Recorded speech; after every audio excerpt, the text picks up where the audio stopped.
Assalamualaikum warahmatullahi wabarakatuh. Apa kabar anak-anak Indonesia yang hebat? Jumpa kembali dengan Pak Guru.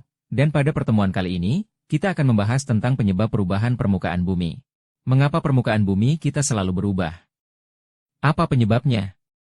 Dan adakah campur tangan manusia yang menyebabkan perubahan permukaan bumi tersebut? Nah, untuk lebih jelasnya, ayo simak video ini sampai selesai.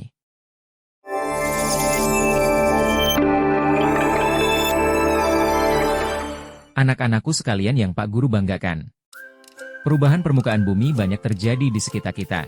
Rumah yang kita tempati mungkin dahulunya adalah persawahan, atau lapangan rumput, atau mungkin juga area perhutanan.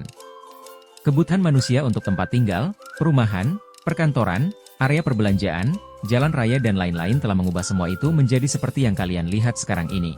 Hal-hal seperti itu dilakukan manusia dengan mengubah permukaan bumi menjadi sesuatu yang bermanfaat bagi manusia. Faktor kebutuhan manusialah yang menjadi penyebabnya. Namun ada kalanya perubahan itu terjadi tanpa adanya unsur campur tangan manusia. Seperti perubahan yang terjadi akibat faktor bencana, seperti letusan gunung, banjir, gempa bumi, tsunami, longsor, kebakaran hutan, badai topan dan lain-lain. Yang semua itu dapat menyebabkan terjadinya perubahan permukaan bumi. Berikut ini adalah beberapa bencana alam yang menyebabkan terjadinya perubahan permukaan bumi. Pertama adalah bencana yang terjadi akibat adanya perbuatan manusia. 1. Banjir. Banjir dapat disebabkan oleh faktor alamiah dan manusiawi.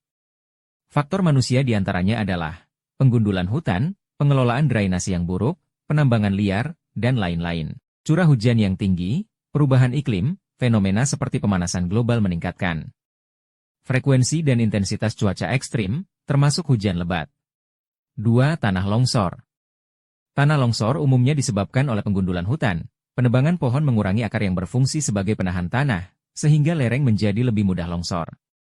Berikut adalah beberapa faktor penyebab tanah longsor. Rebusasi untuk mengembalikan fungsi pohon sebagai penahan tanah. Pembuatan terasering di lahan pertanian untuk mengurangi aliran air. Sistem drainase yang baik untuk mengontrol aliran air di area rawan longsor. Pengawasan pembangunan agar dilakukan sesuai standar keamanan lingkungan. Sosialisasi dan pendidikan kepada masyarakat di daerah rawan longsor untuk meningkatkan kesadaran risiko. 3. Kebakaran hutan.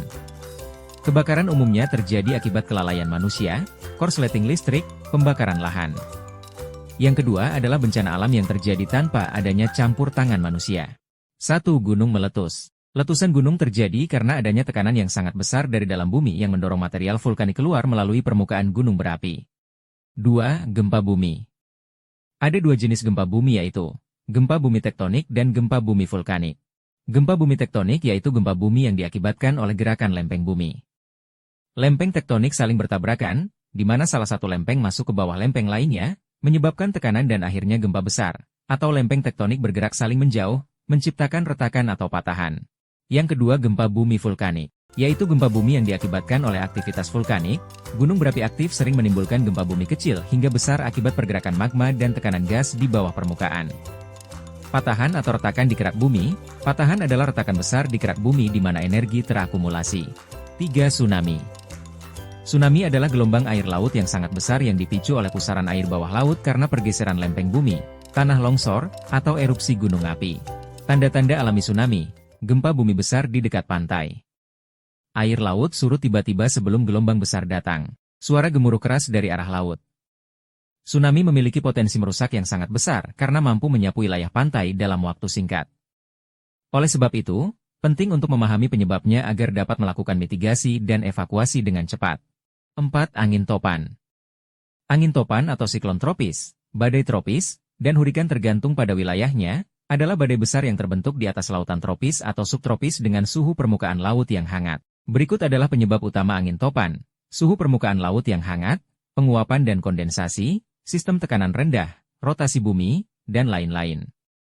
Angin topan menjadi berbahaya karena membawa angin kencang, hujan deras, gelombang badai, dan banjir yang bisa menyebabkan kerusakan besar pada wilayah yang dilaluinya.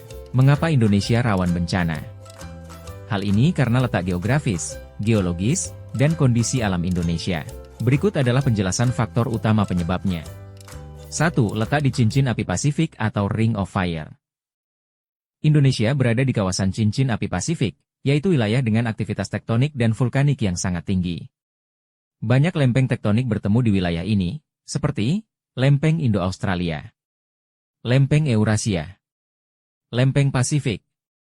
Tumbukan antar lempeng ini sering memicu gempa bumi, tsunami, letusan gunung berapi. Indonesia memiliki sekitar 127 gunung berapi aktif.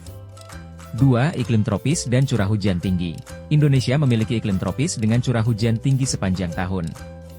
Faktor ini menyebabkan risiko bencana seperti banjir akibat aliran air yang meluap, tanah longsor di daerah perbukitan yang terjal, terutama jika vegetasi tidak terjaga, puting beliung yang kerap terjadi akibat perubahan tekanan udara mendadak. 3. Letak geografis di antara dua samudra. Indonesia berada di antara Samudra Hindia dan Samudra Pasifik, sehingga rentan terhadap tsunami yang dipicu gempa bawah laut. Badai tropis di wilayah tertentu, meski jarang terjadi dibandingkan negara lain di Asia. 4. Topografi beragam. Wilayah Indonesia terdiri dari pegunungan, perbukitan, lembah, dan dataran rendah. Kombinasi ini meningkatkan risiko tanah longsor di perbukitan curam, erupsi gunung berapi di daerah gunung berapi aktif, banjir rob di dataran rendah dekat pantai. 5. Eksploitasi lingkungan. Aktivitas manusia yang tidak berkelanjutan memperparah risiko bencana, seperti deforestasi atau penggundulan hutan, yang meningkatkan risiko banjir dan longsor. Kerusakan ekosistem pesisir, seperti hutan mangrove yang ditebang, mengurangi perlindungan alami dari tsunami. Urbanisasi berlebihan tanpa perencanaan yang baik memicu banjir perkotaan. 6. Perubahan iklim global. Dampak perubahan iklim memperparah bencana alam, seperti kenaikan permukaan air laut yang mengancam pulau-pulau kecil, cuaca ekstrim seperti hujan deras atau musim kemarau panjang yang memicu kekeringan dan kebakaran hutan. Indonesia rawan bencana karena posisinya yang berada di kawasan rawan tektonik, vulkanik, dan meteorologis, serta diperparah oleh aktivitas manusia yang merusak lingkungan. Oleh karena itu, mitigasi bencana dan pengelolaan lingkungan yang bijak sangat penting untuk mengurangi dampak bencana. Demikianlah anak-anak pembahasan kita kali ini. Semoga dapat menambah pengetahuan dan wawasan kalian, serta dapat meningkatkan pemahaman kalian terhadap berbagai ilmu pengetahuan untuk meningkatkan prestasi belajar kalian semua. Jangan lupa untuk menyimak video-video lainnya dari Bang Nurdin di channel ini. Terima kasih. Wassalamualaikum warahmatullahi wabarakatuh.